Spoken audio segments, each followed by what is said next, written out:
Good morning बच्चों। तो class 12th के मैथ में इंटीग्रेशन के अंतर्गत आज हम लोग कुछ नया सीखेंगे। इसके पहले हम लोग इंटीग्रेशन के क्लास में इसके फॉर्मूला को और कुछ टाइप्स को देख चुके हैं। आज हम लोग इंटीग्रेशन में प्रतिस्थापन द्वारा समाकलन यानी इंटीग्रेशन बाय सब्स्टिट्यूशन इस भाग को पढ़ेंगे। यह कैसे बनता है इसको हम लोग सीखें और कब इसका उपयोग होता है। देखिए यहां पर जो पहला प्रश्न हमने लिया है वह है इंटीग्रेशन 2x बटा 1 प्लस एक्स स्क्वायर dx। आप जब देखेंगे कि इस इंटीग्रेशन का जो हर है 1 प्लस एक्स स्क्वायर, इसका जब हम डिफरेंशिएशन निकालते हैं, इसका डिफरेंशिएशन क्या होगा 1 का 0 और एक्स स्क्वायर का डिफरेंशिएशन होता है 2x। तो हर का डिफरेंशिएशन आपका अंश में दिया हुआ है। तो इस तरह के सवाल को जब आप सब्स्टिट्यूशन विधि द्वारा बनाएंगे, प्रतिस्थापन विधि द्वारा बनाएंगे, तो बहुत ही आसानी से आपका बन जाएगा। तो हम क्या कर रहे हैं 1 प्लस एक्स स्क्वायर जो इसका हर था उसको सब्स्टिट्यूट कर रहे हैं। उसका मान जो है हम मान लेते हैं कि वह t है। तो प्रतिस्थापन इसी विधि को कहा जाता है कि हम किसी अंश को, किसी भाग को सवाल को कुछ दूसरे चर के रूप में मान लेते हैं और फिर बाद में उसको चेंज कर देते हैं पुनः x के रूप में। तो यहां पर हम 1 प्लस एक्स स्क्वायर यानी हर को t मान रहे हैं। तो यहां पर डिफरेंशिएशन जब निकालेंगे तो 1 का 0 और एक्स स्क्वायर का 2x और t का डिफरेंशिएशन x के सापेक्ष होगा dt बटा dx। तो यह क्रॉस मल्टीप्लीकेशन से आएगा 2x dx बराबर dt। ध्यान रखें बच्चों, आप आगे जब प्रयोग करेंगे तो हम लिखेंगे 1 प्लस एक्स स्क्वायर बराबर t और या 2x dx बराबर dt। डायरेक्ट हम लोग ये पद अब हम नहीं लिखेंगे। आपको यह ध्यान में रखना होगा कि यह जो dt बटा dx है वह क्रॉस मल्टीप्लीकेशन से यहां 2x dx आता है। तो ये आपका 2x dx बराबर dt हो गया। तो आप देखते हैं कि यह जो इंटीग्रेशन जिसका हमको निकालना था उसका जो 1 प्लस एक्स स्क्वायर यानी हर वाला पार्ट था उसके जगह पर हम t लिखेंगे और अंश में जो 2x dx था उसका मान हमको आ गया dt। तो यह जो आपका इंटीग्रेशन था वह x में था, यह इंटीग्रेशन आपका t में परिवर्तित हो चुका है और इसे t के सापेक्ष ही हम समाकलित कर रहे हैं। तो यहां पर हम देखते हैं कि 1 बटा t dt है यानी 1 बटा x का क्या था इंटीग्रेशन log x था। तो यानी यहां पर t है तो यहां होगा log t प्लस c और बाद में अंत में आप t को जो माने थे वह t के जगह पर उसे प्रतिस्थापित कर देंगे यानी t के जगह पर 1 प्लस एक्स स्क्वायर लिखेंगे तो आपका यह इंटीग्रेशन कंप्लीट हो गया। आप देख रहे हैं कि कितना आसानी से यह इंटीग्रेशन बन गया है।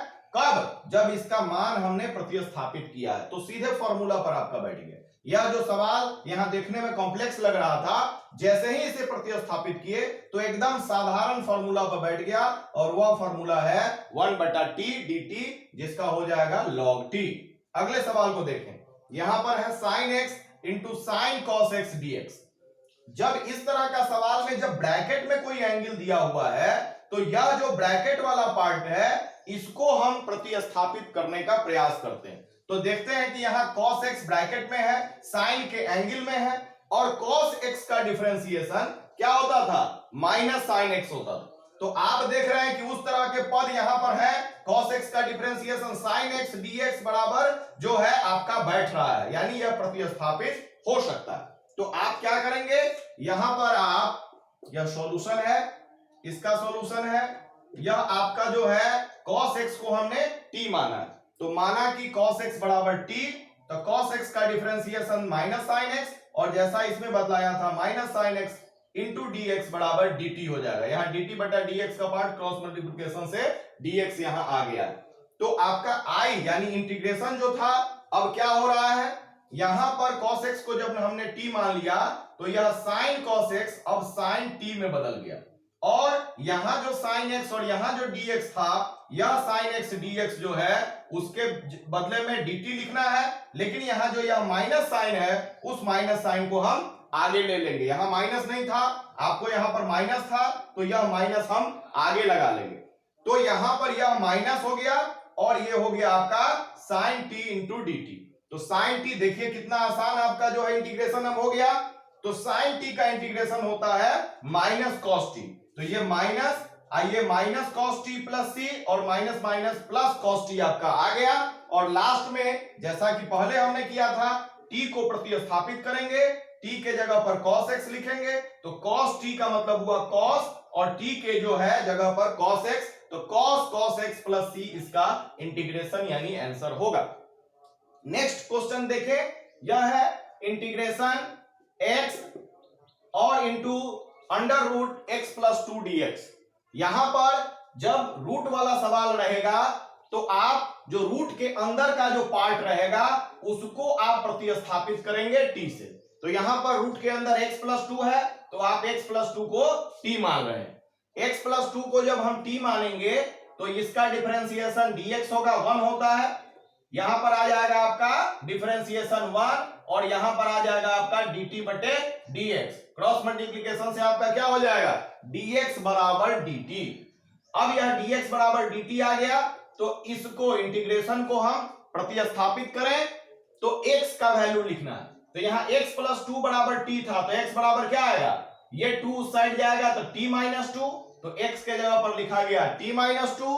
और यहां रूट अंडर x प्लस 2 था तो x प्लस 2 को हमने t माना है तो अंडर रूट t, और dx और dt दोनों का वैल्यू सेम है यानी dx के जगह पर हमने dt लिख दिया। अब पहले के सवाल की तरह जो हमने इससे पहले हम लोगों ने सीखा है वो क्या करते हैं, ये अंडर रूट टी को हम टी का पावर 1/2 भी लिख सकते हैं और यह जो ब्रैकेट के अंदर है उससे इसको मल्टीप्लाई कर देंगे। तो टी का पावर यहां कुछ नहीं यानी क्या है, 1 है पावर। तो आपको टी का पावर 1 और इससे जब मल्टीप्लाई होगा तो टी का पावर 1/2, तो इसका गुना में क्या हो जाता है, पावर प्लस हो जाता है। तो ये पावर प्लस होके हो जाएगा क्या चीज, टी का पावर 1 प्लस 1/2 और यह जो है भिन्न का जोड़ करने पर क्या आएगा आपका t का पावर 3/2 और ये एक साइड dt और फिर दूसरा पार्ट होगा -2 और t का पावर 1/2 dt। अब हम इसका इंटीग्रेशन निकालते हैं x का पावर n के फॉर्मूला पर। तो ये जो पावर है उसमें +1 होगा और जो पावर है वही चीज नीचे हर में आएगा। यहां पर -2 t का पावर 1/2 + 1 और वही नीचे में हर में होगा अब प्लस c।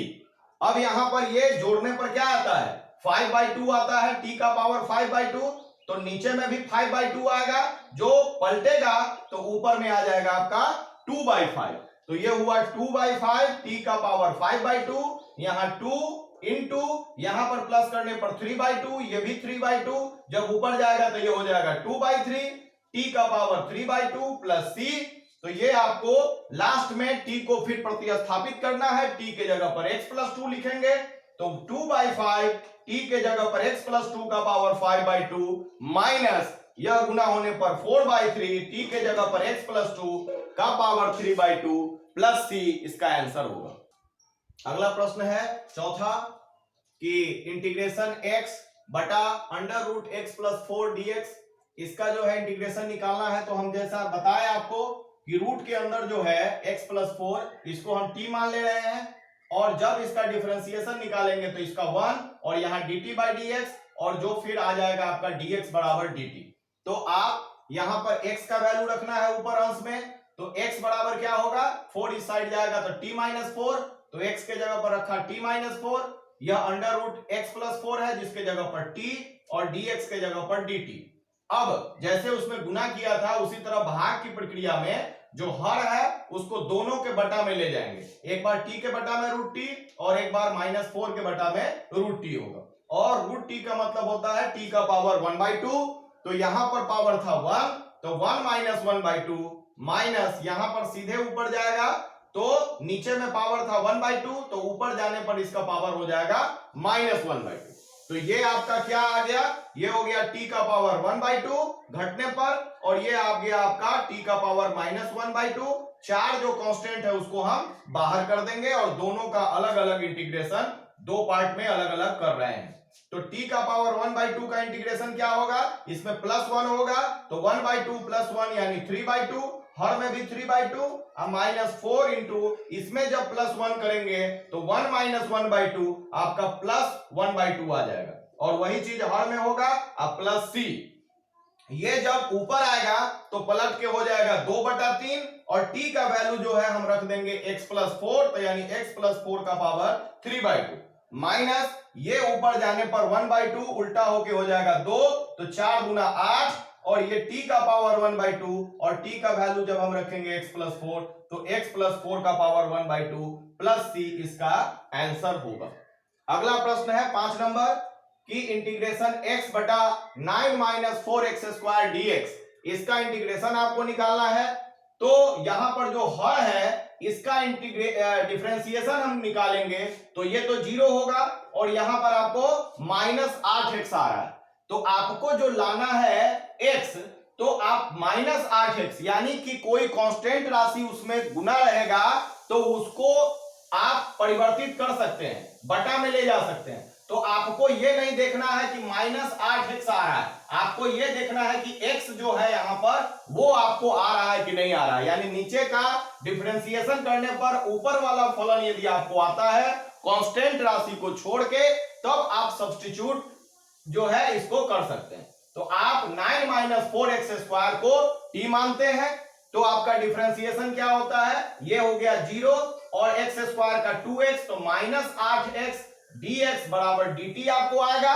लेकिन आपको फलन में ऊपर दिया है x dx, तो आप x dx का मान निकाल लें, तो x dx बराबर होगा -1/8 dt। अब इसको परिवर्तित करेंगे, मान सब्स्टिट्यूट करेंगे तो i बराबर होगा, नीचे का तो 9 - 4x² बराबर सीधे t बैठाएंगे और x dx के जगह पर आपको -1/8 dt रखना है, तो जो कांस्टेंट है -1/8 वो इंटीग्रेशन के बाहर होगा और dt इसको यहां पर रहेगा, तो आपका 1/t dt यानी log t इसका इंटीग्रेशन होता है प्लस c, और फिर यहां पर जो आपका माइनस जो है उसको समझ लीजिए अच्छे से कि क्या होता है। एक फॉर्मूला ये है, आप ध्यान में आपको होगा कि log m का पावर n बराबर होता है n log m, यह जो पावर रहता है वो बगल में आ जाता है, और यहां पर आपका जो माइनस है वो माइनस log x बराबर क्या होगा, ये गुना में -1 है, यह पावर में चला जाएगा -1 इस फॉर्मूले के आधार पर। तो यहां का जो माइनस है वह log t में t का पावर -1 होगा, और t का पावर -1 का मतलब क्या होता है 1/t, कोई भी चीज x का पावर -1 बराबर 1/x होता है, तो यहां पर t का पावर -1 यानी 1/t होगा, और t का वैल्यू 9 - 4x² यहां पर रख देंगे, तो 1/8 log 1/9 - 4x² प्लस c आपका उत्तर होगा। अब नेक्स्ट क्वेश्चन है इंटीग्रेशन e⁻²x - 1 बटा e⁻²x+1 dx। बच्चों ध्यान देंगे, यह जो e का पावर 2x - 1 और e का पावर 2x+1 इस तरह का प्रश्न होगा, तो आपको कुछ बातें ख्याल में रखनी होंगी कि किस प्रकार इसका हम पहले सिंप्लीफिकेशन करेंगे। आप यह हमेशा याद रखेंगे, यह अलग टाइप का प्रश्न है और इसको किस प्रकार हल किया जाता है। तो e⁻²x को हम दो भाग में e⁻ex इंटू e⁻ex लिखते हैं कि गुना होने पर पावर जो है प्लस होगा तो e⁻2x होता है, यानी इसको हम अलग अलग e⁻x इंटू e⁻x लिख सकते हैं। यहां पर भी e⁻x को अलग अलग e⁻x इंटू e⁻x लिखते हैं, ताकि यह सेम बेस है तो गुना होगा तो पावर प्लस होके e⁻2x आ जाए। अब जब हम इस प्रकार लिख लेते हैं तो e⁻x ऊपर और नीचे अंश और हर में कॉमन लेते हैं, यहां पर e⁻ex कॉमन लेंगे, e⁻x कॉमन लेंगे, तो यहां बचेगा e⁻x, अब माइनस यहां पर नहीं था e⁻x तो 1/e⁻x आएगा, ताकि यह जब गुना होगा तो e⁻x से e⁻x कट के फिर आपका 1 जितना था उतना आ जाएगा। उसी प्रकार नीचे में हर में e⁻x कॉमन लेने पर यहां e⁻x प्लस यहां पर 1/e⁻x होता है। अब यह e⁻x ऊपर और नीचे आपका कैंसिल हो जाएगा, और ये कैंसिल हो जाने पर यह जो बचेगा वह हुआ e⁻x, और यहां नीचे में पावर x है तो ऊपर e जाएगा तो उसका पावर हो जाएगा -x। उसी प्रकार यहां पर भी x जो पावर था वह ऊपर जाने पर e का पावर -x हो गया। यह वह रूप है जिस रूप को आप सब्स्टिट्यूशन विधि के द्वारा हल कर सकते हैं। तो आपको सवाल ये दिया रहेगा, आपको सिंप्लीफाई करके इस रूप में लाना है। तो जब तक आपको पहले से यह प्रश्न यह नहीं आपको दिमाग में रहेगा कि इस प्रश्न में हमको सिंप्लीफाई करना है, यहां तक लाना है, तब तक आप आगे की प्रक्रिया नहीं कर पाएंगे। तो आपको इंटरमीडिएट में इंटीग्रेशन में बहुत सारे ऐसे प्रश्न होंगे जिसको आपको पहले से पूर्वानुमान होना चाहिए कि किस प्रश्न को हम किस प्रकार से सिंप्लीफाई करते हैं। अब यहां जो हर है आपका e to the power x plus e to the power minus x, इसको t मानेंगे और यह t जब मानेंगे तो आप देखेंगे कि ex का डिफरेंशिएशन ex और e to the power minus x का differentiation minus e to the power minus x आता है, जो कि आपके अंश में है और आपको पूरी तरह से सब्स्टिट्यूशन जो है विधि से यह काम आसान हो जाता है। तो ये हो गया इतना ऊपर में जो था, और ये dt बाई dx होगा जो क्रॉस मल्टीप्लीकेशन होके यहाँ dx होगा। तो जो आपका अंश है वह पूरा आपका dt के रूप में बदल जाता है। नीचे आप जब इसके हर को t मानते हैं तो अंश अपने आप dt के रूप में बैठ जाता है। तो आपका इंटीग्रेशन अब बहुत ही आसान हो गया। यह dt बाई t है और 1 बाई t dt का जो है फॉर्मूला इंटीग्रेशन का है log t, और फिर t का जो वैल्यू हमने माना था e to the power x plus e to the power minus x, इसको सब्स्टिट्यूट करेंगे और आपका यह इंटीग्रेशन बन चुका है। अब नेक्स्ट सवाल है कि under root sine 2x cos 2x dx, इसका इंटीग्रेशन निकालना है। तो जैसा कि पहले हम लोग सीख चुके हैं कि अंडर रूट यानी रूट के अंदर जो रहता है उसको प्रायः हम सब्स्टिट्यूशन मेथड में t मानते हैं। तो साइन 2x को t माने और इसका जब डिफरेंशिएशन निकालेंगे तो साइन 2x का cos 2x और फिर 2x का 2 आएगा तो वह 2 पहले आ जाता है। तो यानी 2 cos 2x dx बराबर dt हुआ, और आपको यहां पर केवल cos 2x dx था, तो यह जो 2 है इसको हम इस साइड ले आके 1/2 dt कर देंगे। तो आपका जो इंटीग्रेशन था वह यहां पर sin 2x के जगह पर t आया यानी रूट t, और cos 2x dx के जगह पर 1/2 dt, तो 1/2 कांस्टेंट बाहर जाएगा और dt यहां पर रह गया। तो आपका रूट t को हम लिखते हैं t का पावर 1/2 और इसका इंटीग्रेशन होगा +1, ऊपर करेंगे तो 1/2 में +1 करेंगे तो 3/2, नीचे भी 3/2 जो पलट के यहां पर हमने लिखा है 2/3। तो ये 2 से 2 कैंसिल हुआ तो आपका आया 1/3 और t का वैल्यू sin 2x रख दिया पावर 3/2 प्लस c, ये आपका आंसर है। तो बच्चों इसी के साथ आज इंटीग्रेशन का यह जो चैप्टर का जो सवाल है वह समाप्त हुआ। आगे इसी विधि से कुछ और सवाल अगले क्लास में करेंगे।